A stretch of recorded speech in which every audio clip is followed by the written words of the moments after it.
velad, estar firmes en la fe, portaos varonilmente y esforzaos. Todas vuestras cosas sean hechas con amor. Vamos a leerlo otra vez.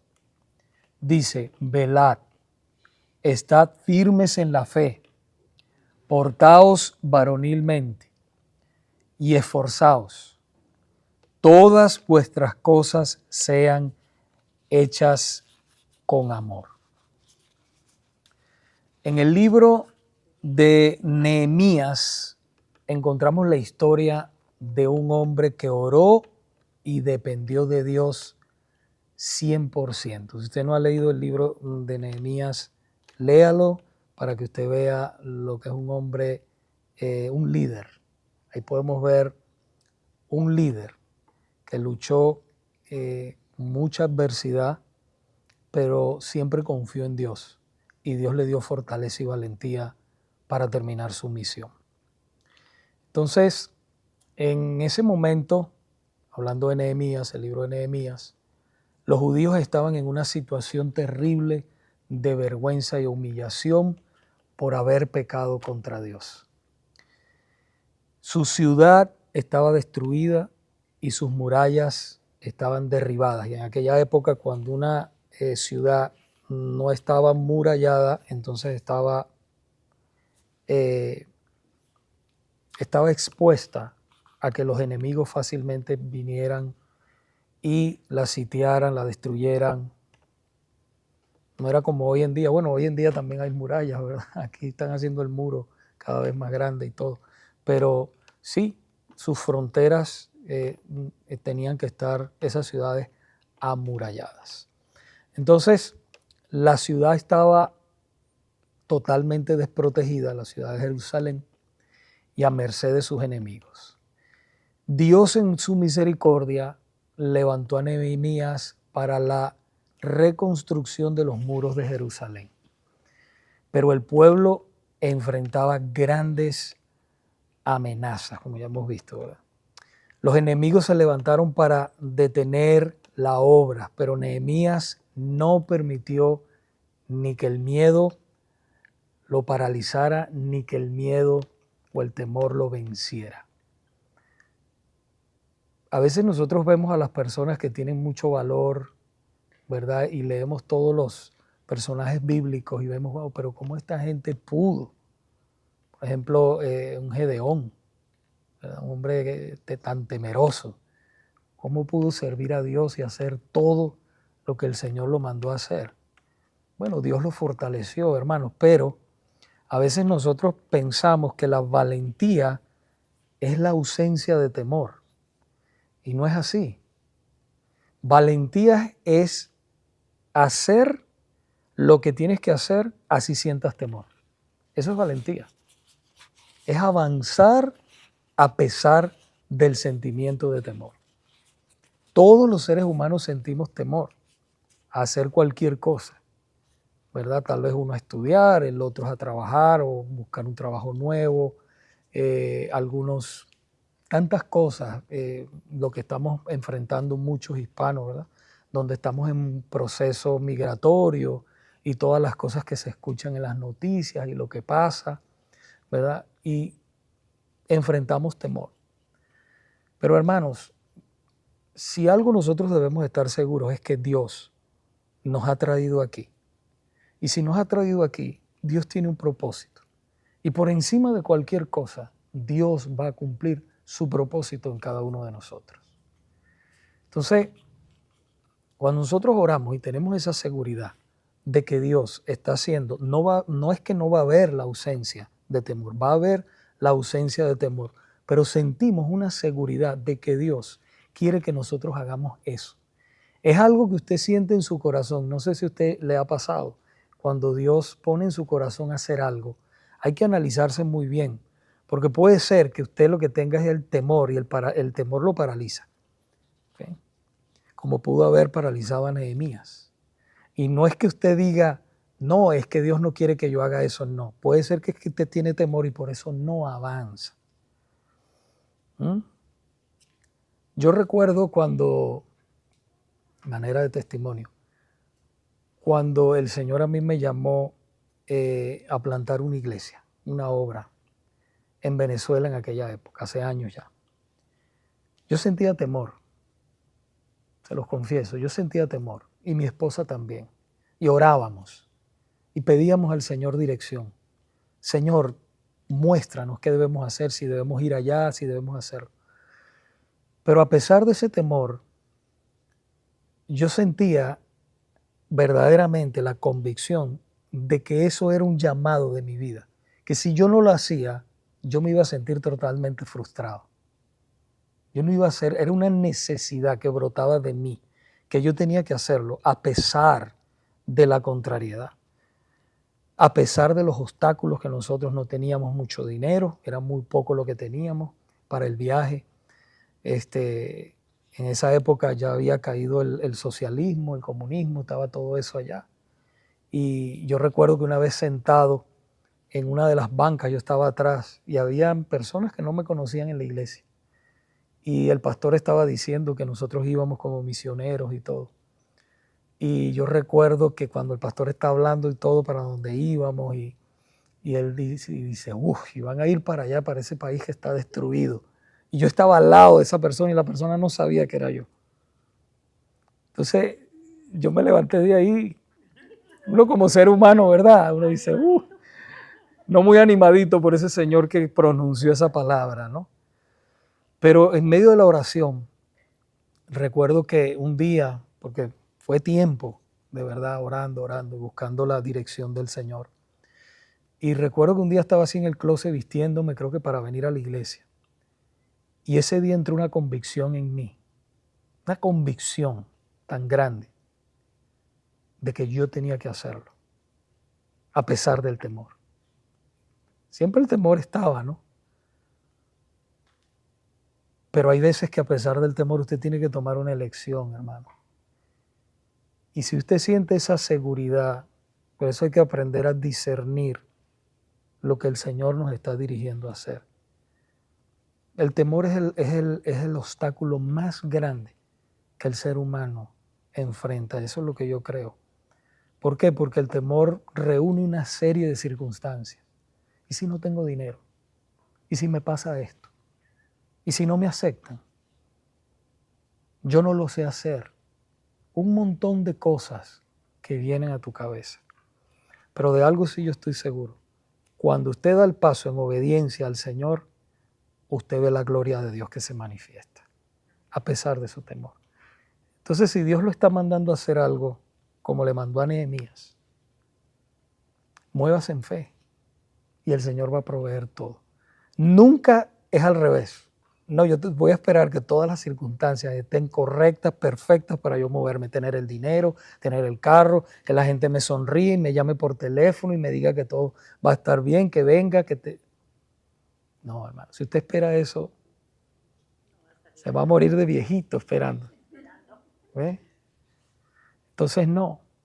¿Qué hizo Nehemías? Nehemías oró al Señor. Si usted lee el libro de Nehemías, él primero buscó la presencia del Señor y él se arrepintió porque su pueblo había pecado y él habían pecado contra el Señor. Por eso ellos habían sido exiliados. Él buscó la presencia del Señor. Su perdón, se arrepintió delante de Dios.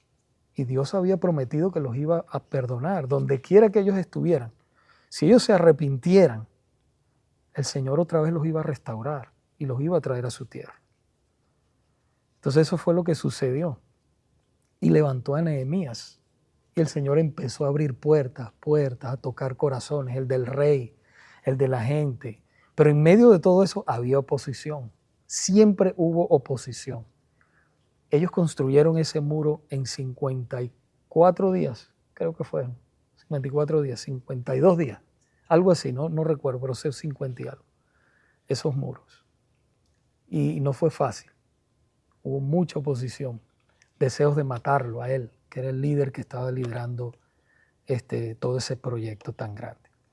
Entonces, ¿qué pasaba ahí en ese momento? La Biblia dice que el pueblo trabajaba, el pueblo que Nehemías, los judíos, ellos trabajaban con una mano y con la otra empuñaba la espada. Nehemías 4:17. Con una mano trabajaban y con la otra estaban empuñando la espada porque había oposición grande. ¿Okay? Entonces, además, Nehemías puso también, otra cosa que él puso para que ustedes vean la situación tan terrible que ellos estaban pasando, puso centinelas. Centinelas eran vigilantes, ¿no? Vigilancia, de día y de noche para velar sobre la ciudad.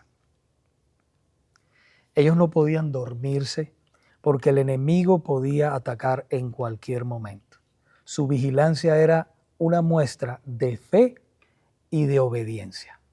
Ellos confiaban en Dios, mire, ellos confiaban en Dios, pero también permanecían despiertos y alertas.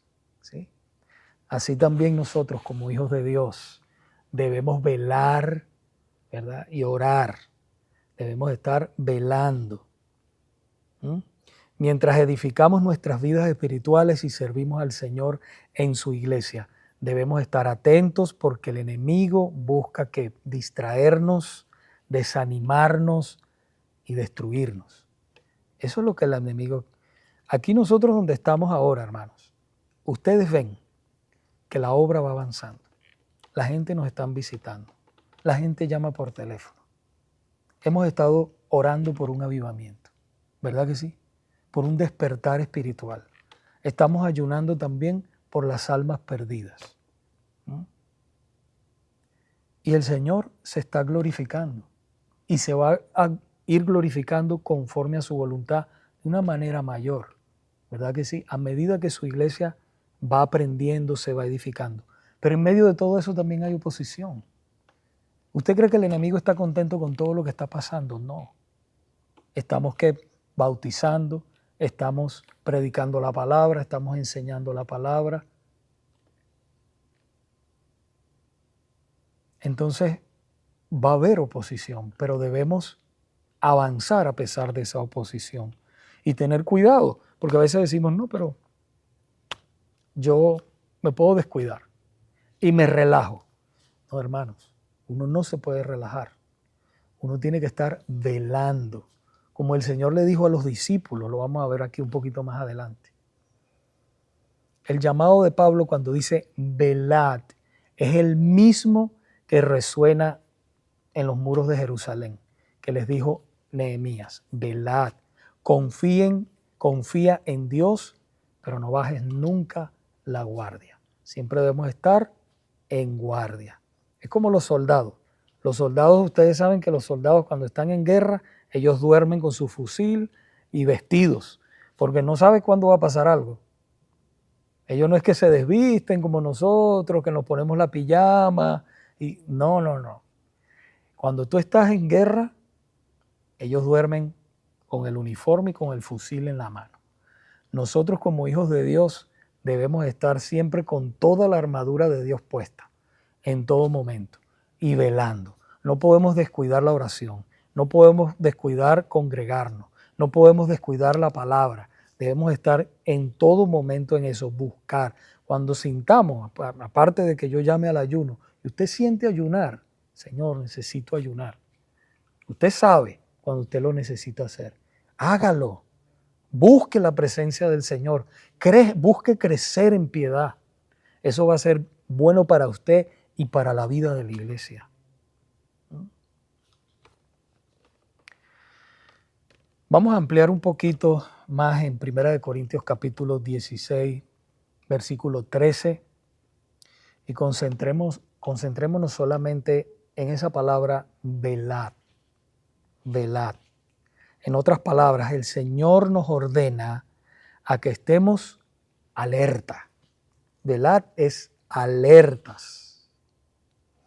Por el testimonio que ya tenían los corintios.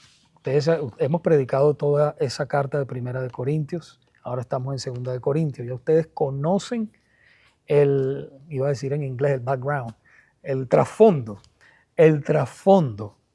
de los corintios, cómo eran ellos. Ustedes saben que 1 Corintios es una carta de corrección. Eran hermanos, pero el Señor a través de Pablo los estaba corrigiendo, porque fue una iglesia que dio muchísimos dolores de cabeza al apóstol Pablo. Pablo sabía que no estaban velando. Pablo sabía que los corintios no estaban velando, no estaban alerta de los pecados que ensuciarían otra vez sus vidas. Ellos permitían que su manera antigua de vivir volviera a dominarlos. En otras palabras, ellos habían permitido que toda sensibilidad espiritual, y muchos de ellos eran carnales y eran niños en Cristo. Usted ve, a mí eso me preocupa. Cuando una persona tiene muchos años en el Señor y no crece, todavía está enano espiritualmente. Eso es preocupante, ¿verdad? Eso es como un niño pequeño, ¿verdad? Que no se desarrolla y crece, ¿verdad? Por decirlo de una manera, ¿ok? Y crece, hablando físicamente. Bueno, un cristiano espiritualmente debe crecer a medida que va estudiando la palabra del Señor, ¿verdad? Y va aprendiendo, se expone a la palabra de buenos maestros, debe crecer en el Señor. Entonces los corintios, habían muchos allí que eran niños todavía en Cristo. Y esta manera de vivir deterioraba su relación con el Señor, con los hermanos, ¿verdad? Y eran un mal testimonio al mundo. Cosa que nosotros no queremos dar y estamos llenos de eso, son malos testimonios. La gente ya no confía mucho si tú hablas bonito, si tú sabes decir muchas cosas, te sabes la Biblia para arriba y para abajo. Hermano, eso no impresiona a la gente. A la gente le impresiona es una vida verdaderamente entregada, que tú vivas la palabra de Dios verdaderamente. Eso es lo que impacta realmente al incrédulo. No que usted sepa, hay hermanos que se saben muy bien la palabra de Dios, ¿verdad? Pero entonces no están viviendo la palabra de Dios, se descuidan las disciplinas espirituales o esos medios de gracia que el Señor nos ha dado, que ustedes ya lo saben que son: la oración, la lectura de la palabra, el congregarse, el ayuno. Se descuidan y entonces es un peligro. ¿Por qué? Porque dan mal testimonio al mundo. Hay gente que nunca va a leer una Biblia, pero sí van a leer el testimonio de nosotros. Entonces, ¿cómo nosotros estamos moviéndonos? No perfección, yo siempre les digo, no es perfección, pero es verdaderamente vivir la vida que Dios nos ha encomendado a vivir. Entonces, ¿cómo podemos saber nosotros que estos hermanos corintios estaban comportándose de esta manera? Era un mal testimonio al mundo. Podemos saberlos por los capítulos anteriores. Estamos en el capítulo 16 de Primera de Corintios, pero los capítulos anteriores vemos, por ejemplo, algunos de ellos sustituyeron la palabra de Dios por la sabiduría humana. Eso lo vemos en el capítulo 1, versículo 18. Otros de ellos eran conflictivos. Y ese como estaba esta iglesia, usted va a ver cómo estaba esta iglesia. Otros eran conflictivos, lo vemos en el capítulo 1, versículo 10. Otros eran inmorales, lo vemos en el capítulo 5 de Primera de Corintios, versículo 1. Otros eran peleones. No debería existir eso en la iglesia, ¿verdad que no? No debería existir, pero mire cómo estaba la iglesia. Lo vemos en el capítulo 6, versículos del 1 al 8. Otros torcían con sus ideas paganas el matrimonio, el divorcio y el celibato. Lo vemos en el capítulo 7 de Primera de Corintios. Algunos de ellos eran muy liberales. ¿Usted no se ha dado cuenta de que a veces por eso hay que tener cuidado de lo que uno escucha en las redes sociales? Eso es como la comida. Usted tiene que tener cuidado con lo que usted se come para estar saludable. Bueno, también hay que tener cuidado con lo que usted ve y lo que oye en las redes sociales. Yo no voy a perder mi tiempo escuchando predicadores que no son bíblicos. Yo voy a invertir mi tiempo en predicadores que son bíblicos para crecer. Entonces hay veces que hermanos empiezan a escuchar otros, entonces liberales, y cuando viene a ver son liberales, y vienen a la iglesia, ay no, pero es que ustedes son muy legalistas, ¿verdad? ¿Qué significa para ti legalista? A ver. Entonces te dicen, no, porque ustedes hacen esto, o porque la música, o porque la ropa, o porque... No, hermano, usted no sabe lo que es legalista. Legalista es no ser bíblico. Ser bíblico no es ser legalista, es ser bíblico. Legalista es hacer cosas que no están en la Biblia. Imponer a las personas cosas que no son bíblicas. Entonces tenemos que tener cuidado porque hay personas que se relajan demasiado. Es fácil desviarse si uno no está velando. Entonces otra cosa que hacían ellos era que no les importaba el bienestar de los demás hermanos. Como que venían a la iglesia, marcaban tarjeta, ya cumplí con Dios. Bueno, si estás enfermo, no tienes dinero, estás pasando cualquier trabajo, eso yo no tengo que ver con eso. Con tal que yo tenga comida y esté bien, no importa. Y se van. No, mi hermano, ese no es el amor cristiano. Eso no es ser iglesia.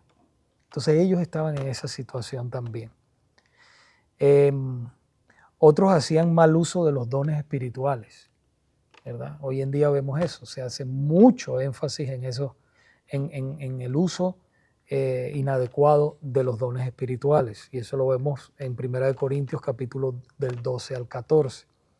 Y por último, ellos fallaban en el amor los unos con los otros. En el amor. Yo puedo decir que te amo.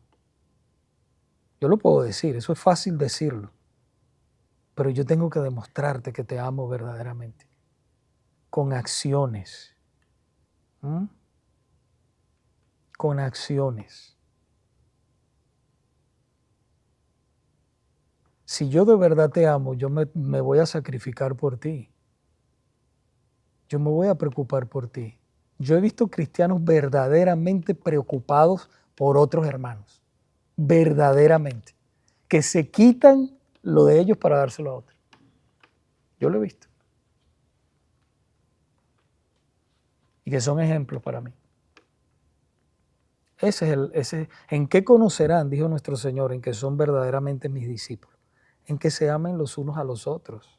Eso fue lo que impactó al Imperio Romano. Que los cristianos se amaban los unos a los otros, pero esta gente mira cómo se ama.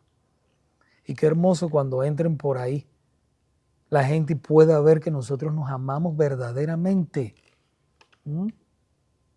Que a pesar de nuestro color, de nuestra nación, unos son gorditos, otros son flaquitos, bajitos, altos, lo que sea.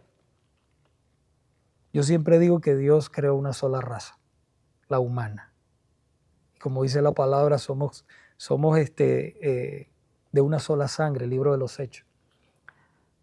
Ha creado el Señor todo el linaje de la tierra, de una sola sangre. Usted se corta aquí, todos tienen la sangre rojita, ¿verdad? Somos iguales para el Señor, pero el Señor es tan creativo que nos ha hecho diferentes, ¿verdad? En cuanto a colores, físico y todo. Pero así debemos amarnos. Si usted no ama así, entonces a usted le falta crecer todavía como cristiano y entender lo que Cristo hizo. Dios nos llama al servicio, hermanos, a servirnos los unos a los otros en amor, a sacrificarnos. Si tengo un pan y el otro no tiene, lo voy a partir por la mitad y te doy a ti. Eso es verdaderamente ser iglesia.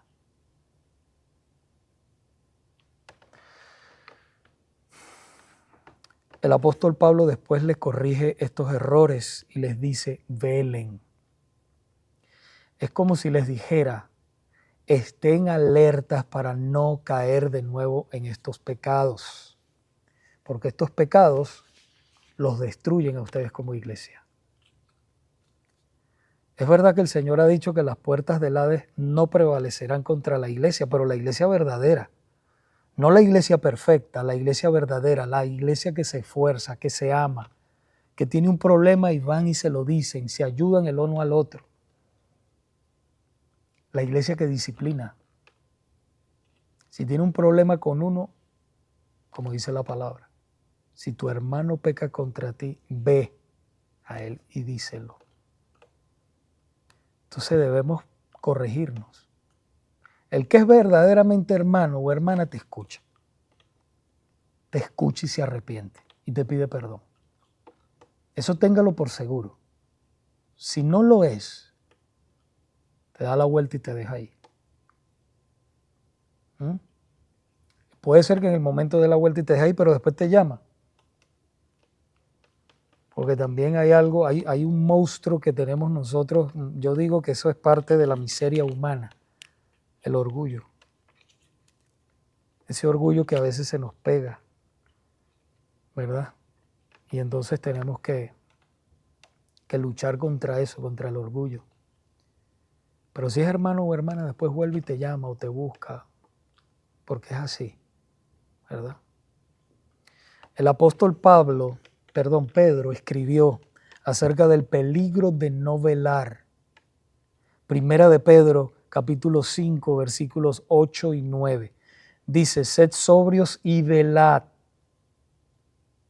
porque vuestro adversario el diablo, como león rugiente, anda alrededor buscando a quien devorar, al cual resistid firmes en la fe, sabiendo que los mismos padecimientos se van cumpliendo en vuestros hermanos en todo el mundo. Todas las iglesias, hermanos, luchan con problemas.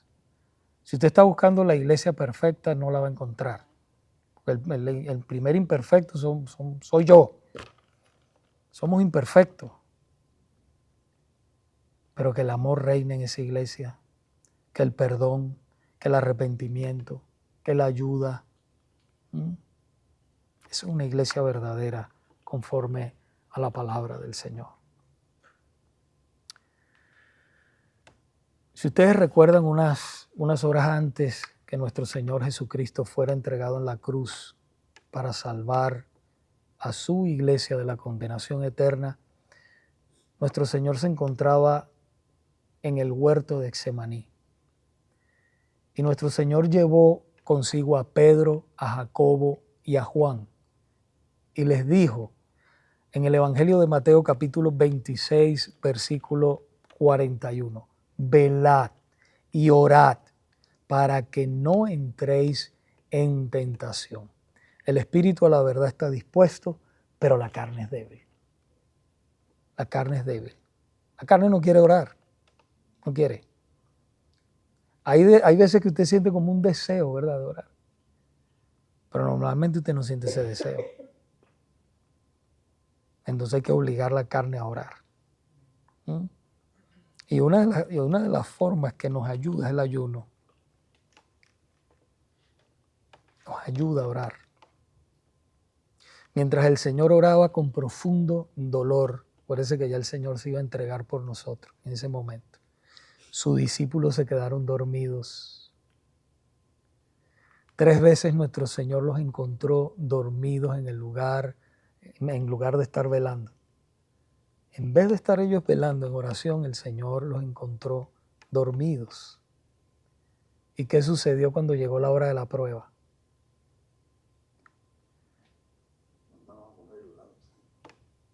La traición y el arresto por parte de Judas y de los principales sacerdotes que hicieron los discípulos. Ellos no estaban preparados. Todos salieron corriendo, lo que dijo el hermano. Y Pedro, que había prometido, ¿se acuerdan?, que él iba a seguir al Señor hasta la muerte. Señor, yo contigo seré fiel a ti hasta la muerte. Terminó negando al Señor. En ese momento. Hermanos, el llamado de Pablo a velar es el mismo que Cristo hizo en Getsemaní. Mantener el corazón despierto, discernir el peligro espiritual y no permitir que el cansancio, la rutina o la comodidad nos adormezca. No permitamos eso en ningún momento.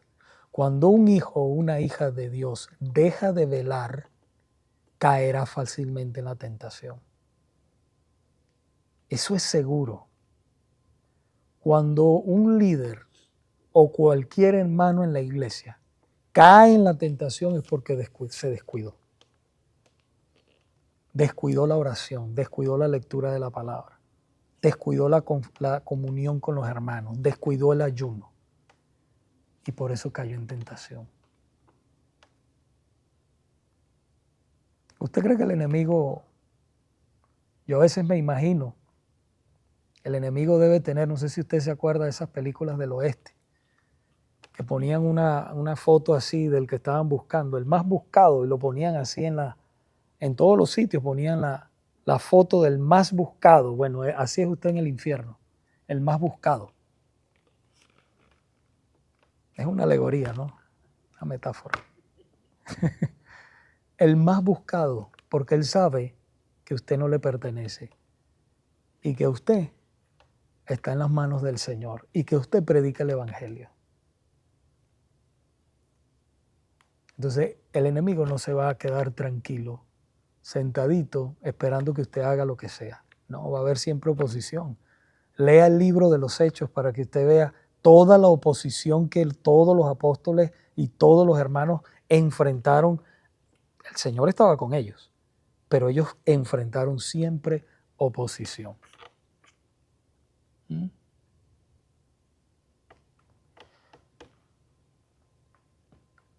Cuando uno permanece alerta en oración y fe, está preparado para resistir.